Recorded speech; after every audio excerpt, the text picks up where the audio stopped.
आप सभी का स्वागत है हमारे YouTube चैनल रहस्य भक्ताई के। आज मैं आप सभी के सामने माँ दक्षिणेश्वरी काली, जिसे कलकत्ते की काली भी कहा जाता है, उस पर यह वीडियो लेकर हाजिर हूँ। उम्मीद करता हूँ कि ये वीडियो आपको पसंद आएगी और अभी तक आपने हमारा चैनल सब्सक्राइब और शेयर नहीं किया है तो कृपया करके इसे सब्सक्राइब और शेयर करें। आज हम बात करेंगे माँ कलकत्ते की काली के बारे में। सबसे पहले मैं आपको बताना चाहूँगा, जो कलकत्ते के अंदर मंदिर बना हुआ है उसके बारे में। माँ काली का सबसे बड़ा मंदिर है यह मंदिर हुगली नदी के किनारे मठ के पास स्थित है। यह मंदिर 51 शक्तिपीठों में से एक कहा जाता है। बताया जाता है इस स्थान पर माता सती के दाएं पैर की 4 उंगलियां गिरी थी। रासमणि नाम की एक रानी थी,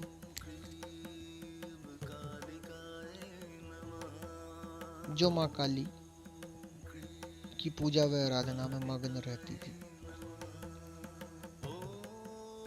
स्वप्न के माध्यम से कह सकते हैं आप, स्वप्न के माध्यम से माँ काली ने उसे आदेश किया और मंदिर बनवाने के लिए कहा। माँ के आदेश पर रानी रासमणि ने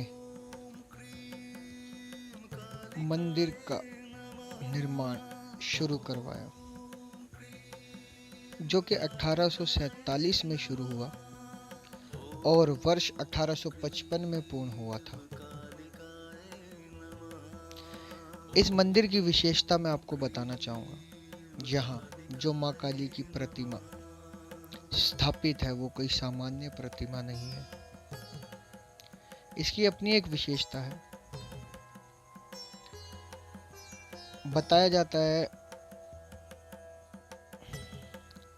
बनारस के अंदर एक मूर्तिकार हुआ करते थे। उन्होंने माँ काली की 3 ऐसी मूर्तियों का निर्माण किया था अपनी कलाकारी से,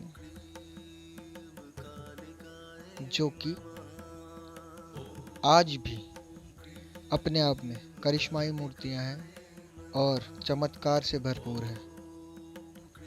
लेकिन उस मूर्तिकार ने जब इन 3 प्रतिमाओं का निर्माण किया था,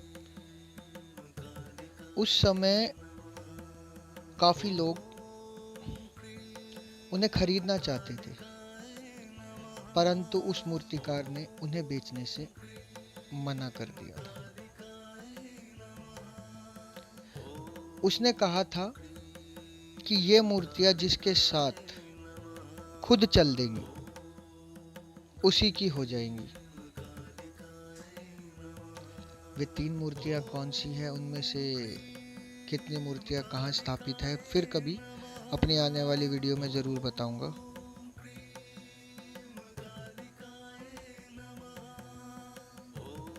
और जो कलकत्ता में स्थित है दक्षिणेश्वरी काली की मूर्ति, इसके अलावा 2 मूर्तियां कहाँ स्थित है, फिर कभी मन हुआ तो जरूर बताऊंगा। तीसरे नंबर पर रामाकृष्ण परमहंस जी, जो माँ के प्रिय भक्तों में से एक है। वो उस मूर्तिकार के पास गए थे और उन्होंने माँ को नमस्कार करके अपने साथ आने का आग्रह किया था। वहां से वो मूर्ति खुद चलकर उनके पीछे पीछे आई थी।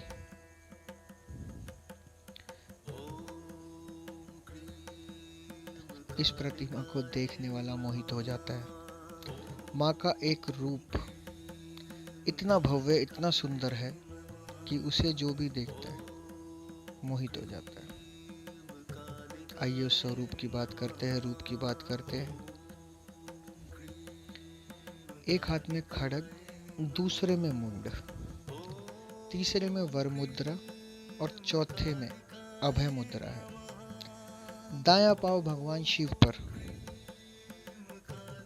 भगवान शिव की छाती पर, जिसको बोला जाता है प्रत्यंगरा मुद्रा। यदि आप मतलब माफी चाहूंगा, दोनों पांव अगर शिव की छाती पर होते तो उसे सिद्ध मुद्रा बोला जाता है। दक्षिण काली को राजस्व की देवी बताया गया और ये राजकन्या बताई गई। आइए बात करते हैं माँ के स्वरूप के बारे में, जिसमें कि खड्ग, मुंड, वर मुद्रा, अभय मुद्रा के बारे में मैं आप सभी को बताऊंगा। खड्ग का अर्थ है माँ हमारे सभी संकटों को और कष्टों को काटती है उस खड्ग से। छिन्न मुंड जो माँ के हाथ में है, उसका अर्थ है जीवन के सभी विकारों को कटे मुंड की तरह हमसे अलग कर देती है, यानी कि जो भी हमारी बुरी आदतें हैं उन्हें हमसे दूर कर देती है। वर मुद्रा, वर मुद्रा से सभी प्रकार के सुख, सौभाग्य, समृद्धि देगी। चौथे हाथ में जो अभय मुद्रा है, अभय मुद्रा का अर्थ है हर प्रकार के डर से आदमी को, सेवक को, नर को, नारी को, जो भी माँ की शरण में आता है उसके हर प्रकार के डर का नाश करती है। विशेष रूप से एक बात बताना चाहूँगा, इसकी जीवा, जिसे जीभ भी कहा जाता है, इसकी जीभ सदा दांतों के नीचे दबी रहती है, जो कि मौन का प्रतीक है। ज्यादा ना बोले, उस चीज को वो दर्शाती है।